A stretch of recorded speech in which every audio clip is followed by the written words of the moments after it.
Merci d'être avec nous, Alexandre Delval. Bonjour à vous, Bonjour. géopoliticien. Et c'est vrai que Frédéric Looz évoquait certains de vos ouvrages marquants. Vous avez cité Le Projet. Il Sur y les avait frères également Les Avec vrais Razali. ennemis de l'Occident. Moi, j'avais lu Oui, il y a quelques années déjà. oui.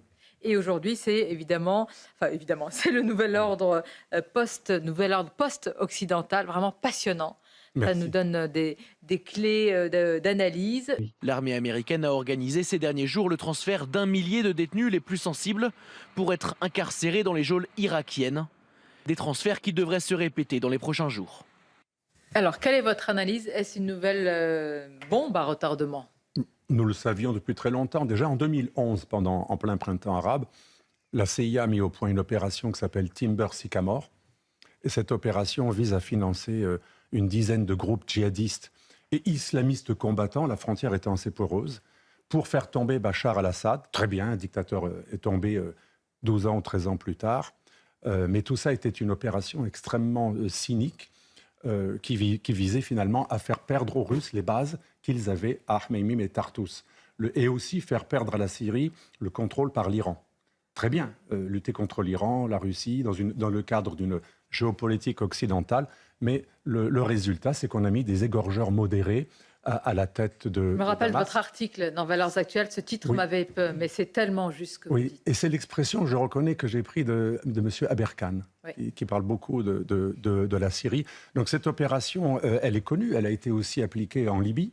On a quand même reçu 2 fois à l'Élysée M. Belhaj, grand trafiquant de migrants, mais surtout ancien chef d'Al-Qaïda pour les Libyens, qu'on a ressuscité aussi pendant le printemps arabe, et on a fait empaler, vous savez, émasculer M. Kadhafi, après l'avoir aussi mitraillé, capturé, etc., par une milice qui sont des anciens d'Al-Qaïda, que les services spéciaux occidentaux ont entraînés pour faire tomber M. Kadhafi. Donc dans les 2 cas, on a fait tomber des régimes qui étaient assez pro-russes, qui étaient adeptes d'un nationalisme arabe très anti-islamiste, pour mettre à leur place des islamistes, et à Tripoli, des islamistes Donc, fréristes. on assume les pouvoir. conséquences. Voilà, et les Turcs sont très très bien en place dans tout cela, parce que les Turcs sont derrière le HTS, le Hayat Tahrir el-Sham, qui est un nouveau nom marketing qu'on a voulu donner à El-Nosra, qui ensuite est devenu Fatah el-Sham, mais en fait qui était Al-Qaïda en Syrie. Donc si vous voulez, partout, depuis la guerre en Afghanistan, on utilise des gens d'Al-Qaïda pour faire tomber soit des Russes pendant la guerre froide, soit des nationalistes arabes comme Bachar el-Assad ou comme Kadhafi. Et le résultat, c'est comme les radiations Tchernobyl, il n'y a pas de frontières. On a les islamistes chez nous, parce que comme disait très bien M. Fayad, quand on accueille un Tchétchène, on l'accueille parce qu'il a combattu Poutine. Et les Tchétchènes qui ont le plus combattu Poutine, eh bien, ce sont des Tchétchènes djihadistes qui ont été très liés à Al-Qaïda, déjà, quand la dérive séparatiste est devenue de plus en plus islamiste, au moment où Poutine est arrivé au pouvoir. Donc voilà, cette idée de contenir toujours les Russes et les pro-russes et les Iraniens, qui sont chiites et qui ont combattu Daesh, fait qu'on va de Karim Danchilla. Vous vous rendez compte quand même en quelques décennies ce qui s'est passé depuis l'Irak, comme vous l'avez dit, la Syrie. Une folie stratégique. Vous pensez consciente? Une folie stratégique qui est liée au fait que l'Occident, c'est la thèse de mon livre, ne se sentant plus une civilisation enracinée, n'a aucune géopolitique fondée sur l'identité, la défense des chrétiens, la défense d'un patrimoine, d'une identité. C'est la géopolitique cynique, on fait des coups, c'est le pétrole, c'est le marché. Donc si la définition de l'allié, c'est pas l'identité ou les valeurs communes, mais le marché, le Qatar est un très bon acteur. On a même donné des avantages au Qatar, qui ont demandé à Sarkozy d'ailleurs de mettre les frères musulmans à la tête du Conseil français de culte musulman, comme disait très bien M. Looz. Oui. Donc tout ça a été lié. La politique externe a forcément des conséquences sur la politique interne. Et un jour à Londres, un monsieur du MI6, il y a 20 ans, m'expliquait qu'il était très fier que le MI6 contrôlait et avait parrainé l'accueil à Londres de tous les mouvements djihadistes et islamistes les plus radicaux, y compris ceux que le Hamas ne voulait pas, comme le Tahrir. Imaginez ce que ça peut donner. Tahrir. Et qui avait pignon sur rue. Voilà, Qui avait il était pignon. très fier, il nous on avait se expliqué souvient dans les parcs des prêches. Dans une réunion de fonctionnaires, il nous expliquait que c'était génial parce que comme ça, on les contrôlait, on savait ce qu'ils faisaient. C'est très intéressant de contrôler un loup dans sa maison ou un fauve, mais surtout, ça permettait aussi de faire la politique extérieure. On pouvait les mettre en orbite quand on avait une opération à faire, comme en Libye. D'ailleurs, les Anglais étaient les premiers en Libye avec les islamistes, encore plus que les Français. Donc les Anglo-Saxons, depuis 30 ans, ont détruit littéralement l'Occident avec leur politique cynique qui a consisté partout à aider des islamistes sunnites et soi-disant contre l'Iran. Mais c'est pas mieux. Un djihadiste takfiriste, comme disait M. Fayed, parce que c'est le vrai mot, ce n'est pas mieux qu'un islamiste pro-iranien. C'est deux choses tout à fait différentes. Mais expliquez-moi quand même la logique. Est-ce qu'on peut préciser qu'ils ont davantage péché par naïveté? Non, c'est pas une par naïveté. Perversité. Non, c'est une perversité. Moi, vous savez, je me rappelle Nicolas Sarkozy expliquant pourquoi. C'est une perversité. Moi, j'en ai parlé avec Sarkozy pendant une heure. Il y avait son conseiller, soi-disant génial, Lefebvre, qui nous expliquait les frères musulmans, ils vont voter pour nous parce qu'ils sont un peu réacs, sont pour l'école libre, contre le mariage gay. Forcément, ils voteront pour nous. Je dis, mais vous êtes d'une naïveté crasse. Et j'étais pourtant avec un musulman. C'est le paradoxe. C'est un musulman, Rachid Kassi, qui était avec moi, qui a essayé de leur montrer que c'est fou d'utiliser les frères musulmans. Mais en 2005, donc c'était de la naïveté. C'était de la naïveté, mais basée sur un cynisme qui oublie les considérations identitaires. Parce que ces gens-là n'ont aucune identité. Ils n'ont aucun enracinement. Ils ne veulent pas. Pour eux, c'est vulgaire de parler de religion, tout ça. Non, on va jouer avec ces gens parce qu'ils vont également calmer les banlieues. On peut rappeler quelque chose. Il va être calmé par un frère musulman plus que par un babacool. J'apporte c'est pas une anecdote, ça c'est vraiment, évidemment ça s'est passé. C'était après les printemps arabes et c'était en Tunisie. Oui. Et donc arrive la secrétaire d'État Hillary Clinton avec, je ne veux pas citer un responsable politique français de très très très haut niveau à l'époque, socialiste. Ils font un discours au palais d'Erlanger à Sidi Bou Saïd, palais de Nejma al-Zahra, et à cette phrase d'Hillary Clinton, il y avait un parterre de femmes, notamment. L'arrivée des islamistes d'Ennahda était possible, crainte, etc. Et elle dit, mais ce serait une bonne chose. Oui, mais sidération dans la salle. Zbigniew Brzezinski, le grand stratège de l'aide à Al-Qaïda contre les Russes en Afghanistan, après le 11 septembre, on lui a dit, mais vous ne regrettez pas votre stratégie? Parce que c'était lui qui avait fait cette stratégie. Il a dit, je ne regrette pas. 1200 morts, ou 2000 morts, ou même quelques milliers, c'est rien par rapport au fait d'avoir affaibli l'ours soviétique. Le type assume dans l'Express, 3 jours après le 11 septembre. Vous pouvez regarder l'interview. Et Brzezinski, ce n'est pas n'importe qui, conseiller de Carter. Il met en place cette stratégie que j'appelle la stratégie pro-islamiste des États-Unis.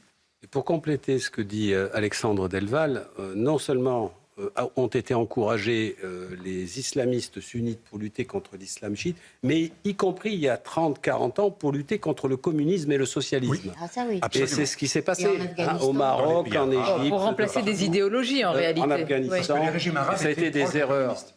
Donc, terribles. quoi qu'on pense évidemment sanguinaire de Saddam Hussein laïque, il tombe Daesh. Absolument. Mais oui, donc c'est ça. C'est ma thèse. L'Occident a systématiquement favorisé des régimes islamistes parce qu'il ne voulait pas le développement. Attendez, mais rassurez-nous. D'accord, il ne voulait pas, mais je pense qu'on a laissé tomber le Shah qui était trop puissant. Oui, mais Alexandre, il faut qu'on trouve une logique. Attendez, s'ils ont privilégié ça, c'est qu'ils pensaient qu'il vaut mieux que les islamistes prolifèrent pas de l'autre côté de la Méditerranée, au Moyen-Orient, plutôt qu'en Occident. Ils les ont importés dans une véritable politique depuis 40 ans. C'est incroyable. Regardez Giscard, il a refusé de ne pas faire de communautarisme. Il a dit on va permettre un communautarisme. On a laissé venir, en 78, le roi belge accueille le roi saoudien qui prône un islam salafiste wahhabite et il a confié les manuels scolaires. La Belgique a confié les manuels scolaires aux Saoudiens. Mais vous imaginez comme ils doivent rigoler les islamistes. L'organisation de l'islam en Belgique a été confiée aux salafistes. Absolument, vous imaginez. Et le résultat, alors là, c'est rapide. Hein. Nous payons leurs imams qui viennent prêcher le refus de notre société. Mais moi, si j'étais un islamiste, je dirais, mais c'est fantastique, pas besoin de djihad. Ils nous payent pour répandre le salafisme et le wahhabisme. Le salafisme... C'est pas du cynisme, c'est de l'angélisme. Oui, mais souvent les cyniques sont naïfs parce qu'ils croient pouvoir jouer avec le feu sans se brûler. Mais les flammes, ça brûle. Oui. De même Michel? Moi, je pense qu'il y a plusieurs choses. Il y a l'incompétence en Occident, la méconnaissance de l'islam, ça c'est une chose, mais il y a aussi le fait que le poids qu'ont les pays arabes du Golfe dans le complexe militaro-industriel français, britannique, américain, et de fait, cela influe sur leur politique étrangère. Et ça n'a pas commencé hier, ça a commencé depuis vraiment longtemps. Déjà en 1973, je rappelle que Israël... Il ne peut y avoir un réveil que si des forces patriotiques qui ont la patrie, l'État, le sens de l'intérêt national, mais aussi de la civilisation qui est la leur, au corps, chevillée au corps, prennent le pouvoir et change tout cela. Mais depuis une cinquantaine d'années, nous avons des élites qui n'ont aucune conscience civilisationnelle ou nationale. On ne peut pas faire une géopolitique en niant totalement les aspects identitaires, civilisationnels. Si vous faites venir des millions de musulmans, déjà c'est complexe, parce qu'ils n'ont pas le même rapport à la femme, à la société, etc.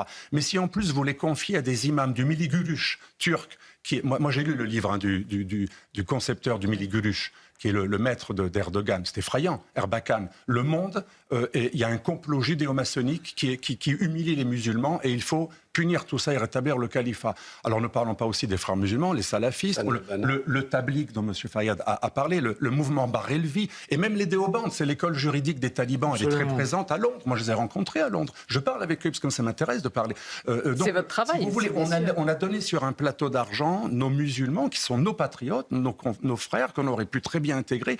On n'a pas pu les intégrer. On les a confiés qu'à des barbus. Beaucoup résistent, la majorité. On était naïfs. Puisque moi, il y a 30 ans, dans une petite cellule où j'étais, quand j'étais fonctionnaire, on faisait déjà des petites notes, et je sais qu'on ne faisait rien d'important, d'autres faisaient bien plus, on faisait déjà des petites notes. Attention, à Argenteuil, il y a un écosystème takfiriste qui est formé à Médine, qui prêche la haine, la non-intégration, le refus du mécréant. Et on a laissé tout ça. Personne n'a jamais écouté. Et à chaque fois, c'est pour ça que moi j'ai quitté la fonction publique à 12 ans. Ça sert à rien. Ça sert à rien de faire des notes pour avertir nos hommes politiques. Ils s'en fichent parce qu'ils n'ont pas la nation chevillée au corps, et encore moins leur civilisation judéo-chrétienne. Vous parlez de civilisation, d'identité, il y a aussi le temps.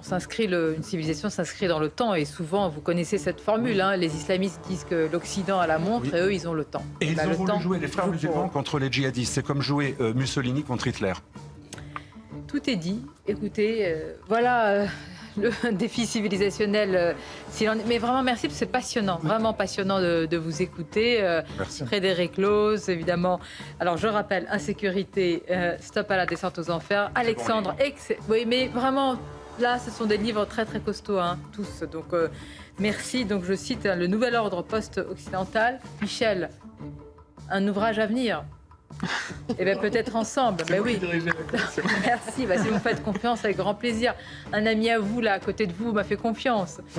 Et un autre me fait confiance d'ailleurs. Merci Jonathan. Merci Judith. Merci. Et à demain avec grand plaisir. Merci à vous.